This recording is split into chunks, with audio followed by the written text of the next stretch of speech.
Praise the lord. యేసుక్రీస్తు నామమున దేవుడు మన ఆత్మని వర్ధిల్లింపచేయును గాక. ఈరోజు దేవుని వాగ్దానము గలతీలు రాసిన పత్రిక 5వ అధ్యాయము 16వ వచనము. ఆత్మానుసారంగా నడుచుకునిడి, అప్పుడు మీరు శరీర ఏర్చలను నెరవేర్చరు. దేవుడు మీ ఆత్మలో వర్ధిల్లులాగా, ఆత్మ విషయంలో వర్ధిల్లుతే అన్ని విషయంలో మీరు వర్ధిల్లాలని ఈరోజు వాగ్దానము చేస్తున్నాడు. అయితే ఆత్మ మనలో ఉంది, మన శరీరముతో నివసిస్తుంది. ఎవరైతే ఆయన వాగ్దానాలు చూస్తున్నారో, ఆయన మాటలు వింటున్నారో, యేసు అనే మాటని అంగీకరించారో, వారి జీవితంలో, వారి శరీరంలో పరిశుద్ధాత్మ దేవుడు ఉంటేనే కానీ ఆయన మాటలు వినగలుగుతాము.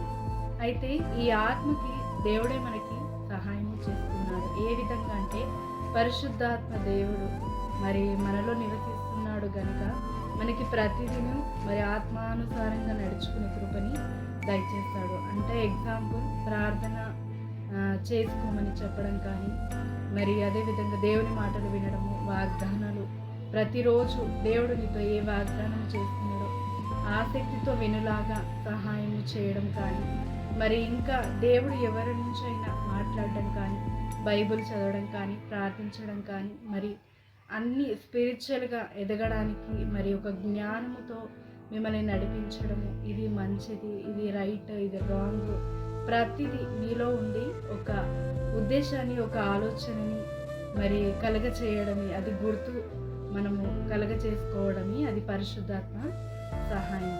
అయితే శరీర ఏర్చలను నెరవేర్చరు.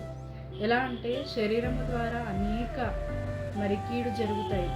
ఎలా కీడు జరుగుతాయంటే, మాటల ద్వారా మన ఆశీర్వాదాలు చాలాసార్లు మాటల ద్వారానే ఆపేస్తుంటాము. నెగిటివ్గా మాట్లాడడం ద్వారా ఆపేస్తాము. ఒకరిని శపించడం ద్వారా ఆపేస్తాము.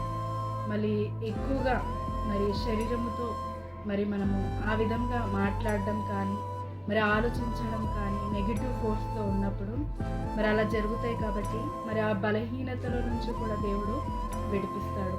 అదే కాదు, ఇంకా ఏ బలహీనత ఉన్నా కూడా దేవుడు విడిపించి ముందుకు నడిపిస్తాడు. అయితే ఆత్మలో ఏ విధంగా అయితే మనము వర్ధిల్లుతామో పరిశుద్ధాత్మ దేవ సహాయముతోను, ఎప్పుడైతే మనము దేవుని ఆత్మకి లోబడి మనం నడుచుకుంటామో శరీరేచ్ఛలనన్నిటినీ జయించగలుగుతాము. ప్రతి బలహీనత పైన మనకి విజయం కలుగుతుంది. ఎప్పుడైతే ఆత్మలో మనము స్పిరిచువల్గా ఎదుగుతుంటుంటే దేవుడు మనలో నుంచి ఆశీర్వాదాలని విడుదల చేస్తాడు, ప్రవచిస్తాడు. విశ్వాసాన్ని కలుగచేసి అద్భుతాలని కలుగచేస్తాడు. ఈ వాగ్దానము, ఈ వాక్యము పరిశుద్ధాత్మ దేవుని సహాయముతోను మీరు ఆత్మలో వర్ధిల్లి మీ ప్రతి కీడును, దుష్టకాలం నుంచి మీరు తప్పింపబడతారు గాక. ఆమేన్. ప్రార్థన చేస్తున్నాను. తండ్రి, యేసుక్రీస్తు నామమున ప్రార్థిస్తున్నాను. పరిశుద్ధాత్మ దేవ, నీవు మాలో నివసించి ప్రతిదీ బోధిస్తున్నావు.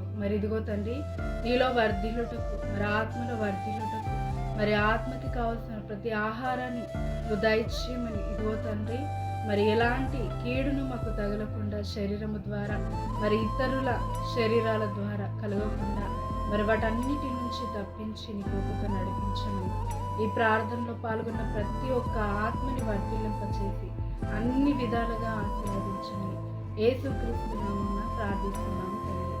ఆమేన్. దేవుడు మిమ్మల్ని ఆత్మలో వర్ధిల్లింపచేసి అన్ని విషయంలో దీవించును గాక. ఆమేన్.